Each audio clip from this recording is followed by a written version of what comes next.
Hey guys, I'm coming to you with an explanation video of sorts, and this one's going to be about the concept of 4G and 4G LTE and all that mumbo jumbo.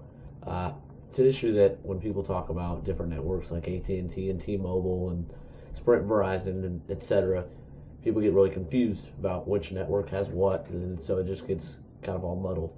So I'm starting with the basics here. So if a lot of you might already know this, so if you do, just bear with me.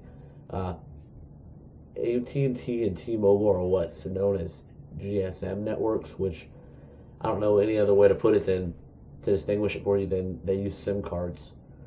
That's what distinguishes them, really. It's the way their signal is sent, and the SIM card is what identifies the phone on the network.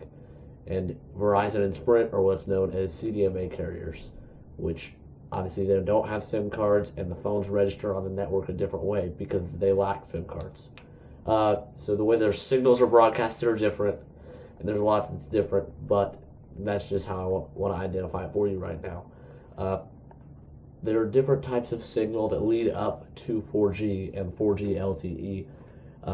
One basic one is GPRS/GSM, which is basically the standard for cell signal, like the bare minimum analog signal that's used for calling and texting in cell phones. So that's what that is. That's basically what I like to call, when I lay it out for people, I like to call it 1G, because that's basically what it is. It is 1G on the scale of up to 4G. AT&T after that has what's called Edge. If you have AT&T, you see the E. That's what the E stands for. It stands for Edge, which is basically 2G. And what that was, it was the first signal that at least AT&T had that allowed you to get internet on your phone. It was the first one that allowed that. So that's basically 2G. Verizon doesn't have that. That's why with Verizon you either have LTE 3G or you don't have service at all, because that's what Verizon has. Verizon goes straight to 3G. I believe that when they started putting the internet on regular phones, Verizon went straight for 3G, and they just kind of leapfrogged AT&T and went straight to 3G just so that they would be able to say that theirs was faster than AT&T. So that's where that came from. Now, of course, AT&T eventually moved to 3G, but it's hardly used anymore. With I think it's actually less than half now of the phones on AT&T's network that are non-smartphones, that are feature phones. So basically all the smartphones that are out now use at least 4G, if not LTE. So there's no phones that use 3G besides feature phones and older smartphones, like an older BlackBerry or something, because AT&T put 4G on top of that. 3G is known as HSPA, 4G is known as HSPA+, but I'm going to get to that in a second. So the whole controversy that people are really have trouble with identifying is 4G and what it is and what's the difference between all of it.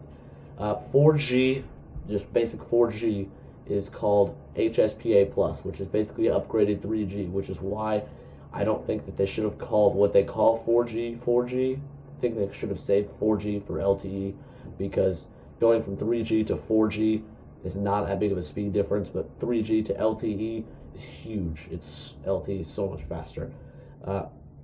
Verizon actually doesn't have HSPA+, they just have 3G, and if you don't have 3G, you either have no service or you have LTE, and that's it when it comes to data on Verizon. AT&T does. Wherever Verizon may have 3G, wherever AT&T would have 3G to match that, it's 4G, because the new iPhone won't get 3G, it'll get 4G, because they're basically the same, but it's a little bit faster.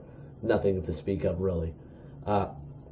So yeah, AT&T rolled out the 4G on top of their 3G because it's just upgraded 3G. That's why less phones use it, because there's that fewer phones every day getting activated using that network. But with LTE, it makes the 4G thing even more confusing. LTE stands for long-term evolution. I'm not sure where that came from. Someone came up with that, and all the networks used it. But AT&T has a slower LTE rollout due to what I see is a mistake concentration on the 4G rollout, because I don't think they should have focused on that, because that's not the speed of the future. No one wants 3G speeds anymore. Everybody wants LTE speeds, and they're worried about upkeeping their 3G network while Verizon's out there having the world's biggest LTE network, which is what everybody wants. Verizon skipped 4G. Like I said, they went straight to LTE, and that's why Verizon's LTE is so much more widespread than AT&T's. AT&T's is getting there, but slowly but surely. Technically, AT&T has more 4G coverage because of their upgraded 3G network. It's technically called 4G, so they technically have more 4G coverage. But where AT&T lacks 4G, Verizon has 3G. For example, where I live, Verizon has 3G, and AT&T has slow edge. And I drive 10 miles up the road to my major city, I get 4G, but that's not where I live. My friends get Verizon here in town. They get full 3G. They can use the internet. I can't use the internet here at my house. Luckily, I have Wi-Fi, so that's what that's for. If you guys have any more questions, feel free to leave a comment down below. I'll be able to happily help you guys out with any questions. And also, I'll have a link down below. I'm starting a blog on various tech news, so if you want to check that out, just go down below and check that out for me. I'd appreciate it. Thanks.